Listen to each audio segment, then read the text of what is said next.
بولا کہ مجھے تو تو نے گمراہ کیا ہی ہے، میں بھی تیرے سیدھے رستے پر ان کو گمراہ کرنے کے لیے بیٹھوں گا،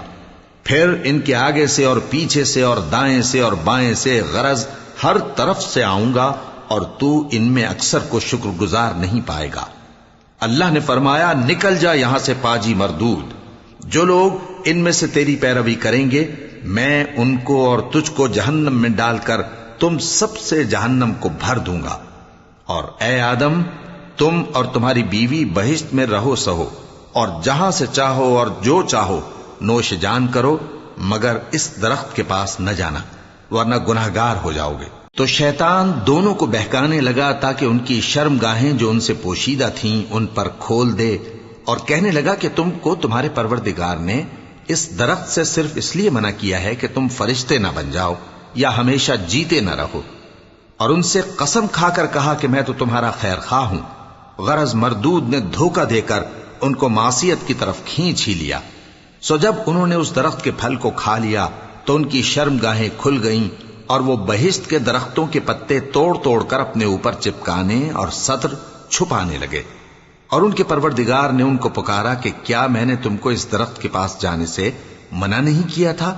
اور جتا نہیں دیا تھا کہ شیطان تمہارا کھلم کھلا دشمن ہے؟ دونوں عرض کرنے لگے کہ پروردگار ہم نے اپنی جانوں پر ظلم کیا، اور اگر تو ہمیں نہیں بخشے گا اور ہم پر رحم نہیں کرے گا تو ہم تباہ ہو جائیں گے۔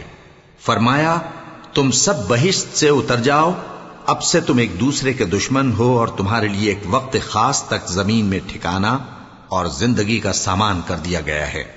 فرمایا کہ اسی میں تمہارا جینا ہوگا اور اسی میں مرنا، اور اسی میں سے قیامت کو زندہ کر کے نکالے جاؤ گے۔ اے بنی آدم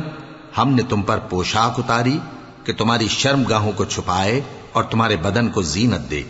اور جو پرہیزگاری کا لباس ہے وہ سب سے اچھا ہے۔